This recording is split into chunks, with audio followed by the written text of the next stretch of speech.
Bonjour, aujourd'hui on revient sur mon challenge où je tente de diminuer ma consommation de sucre raffiné et de café. J'ai une maladie qui s'appelle l'endométriose qui fait que dès que je bois un café ou que je mange trop de sucre, je me sens assez mal. Donc pour ma santé, mon bien-être sur le long terme, j'ai décidé d'essayer de me lancer dans un challenge pour ensuite consommer beaucoup moins. En commençant ce challenge, je buvais un café par jour. Si j'en bois deux déjà, c'est la fin du monde. Donc déjà dans mes habitudes, je m'étais toujours forcée à ne boire qu'un café par jour. Et au niveau du sucre, par contre, c'était vraiment tous les jours des biscuits, des gâteaux, des pâtisseries, voilà. Donc pour mon premier mois, pour y aller en douceur, puisque c'est quand même quelque chose que je faisais tous les jours, j'ai décidé de faire un jour sur deux. Donc un jour sur deux, j'avais le droit soit de boire du café, soit de boire du sucre. J'ai tout noté. Pour mon premier mois, voilà comment ça s'est passé. Donc c'est pas extraordinaire puisque donc tout ce qui est café c'est marron et tout ce qui est sucre c'est bleu, et il y a vraiment pas mal de jours où j'ai pris et du café et du sucre. Il y a un seul jour où j'ai réussi à ne prendre ni café ni sucre raffiné, donc c'est pas fou. Après, le but de ce challenge c'était de trouver des nouvelles habitudes. Au lieu de boire un café, qu'est-ce que je bois? Et au lieu de manger du sucre raffiné, des biscuits, des gâteaux, qu'est-ce que je mange? C'est toujours plus facile de changer son habitude au lieu d'avoir rien à la place. Donc non, t'as pas le droit de café, tu ne bois rien, de prendre quelque chose à la place qu'on va s'habituer à prendre.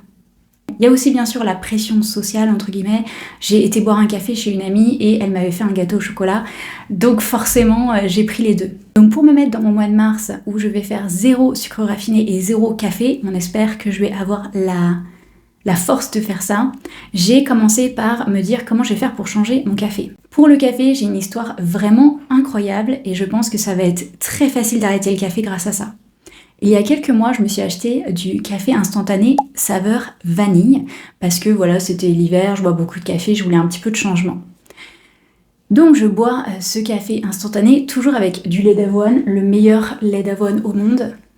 Si tu ne connaissais pas. Ce n'est pas sponsorisé, mais je peux pas garder ça pour moi. Donc je me suis habituée à avoir ce petit goût de vanille quand je bois du café. Donc là, tout le mois de février, j'ai essayé de trouver des alternatives pour boire moins de café. Donc je me suis acheté du thé noir avec du lait. Il n'y avait pas de English breakfast, donc j'ai pris du Earl Grey et c'était pas bon. Enfin bref. Donc j'ai pas vraiment trouvé d'alternative qui me plaisait. J'ai même acheté du lait au chocolat vegan et tout, et non, c'était trop sucré, ça m'allait pas. J'ai enfin trouvé la substitution parfaite pour mon café.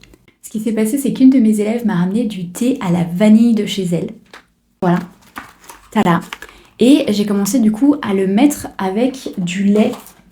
Merci Sana. Elle m'a dit qu'elle le faisait aussi et que c'était mieux de mettre 2 sachets dans le lait pour vraiment sentir la saveur. Et du coup, je fais ça maintenant. Vous allez me dire, oui, mais la théine, c'est aussi mauvais que la caféine, ça marche pas, etc. Mon endométriose ne réagit pas à la théine. Je n'ai pas du tout de palpitations, etc. avec du thé noir, donc je préfère me mettre dans le thé noir que de continuer à boire du café.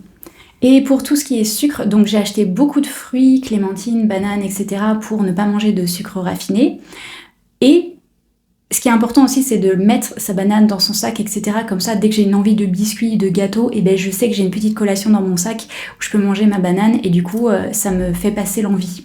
J'ai aussi commencé à regarder des recettes de petits biscuits, de petits gâteaux où il n'y a pas de sucre raffiné, donc ce qui est à base de bananes, de pommes, etc. avec de la noix de coco, de beurre de cacahuète, etc. J'ai commencé à regarder tout ça et j'ai vu malheureusement.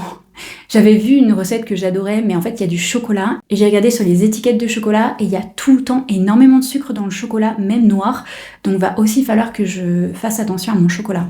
Donc dans un mois, quand j'aurai fini ce challenge 0 sucre et 0 café, je reviendrai, je te donnerai les meilleures recettes que j'aurai trouvées de biscuits, de gâteaux, etc. sans sucre raffiné. Sache que je réponds à tous les commentaires sous mes vidéos, donc si jamais tu veux te lancer dans le challenge, ou tu as d'autres règles, ou tu as des questions, dis-moi dans les commentaires et je te répondrai.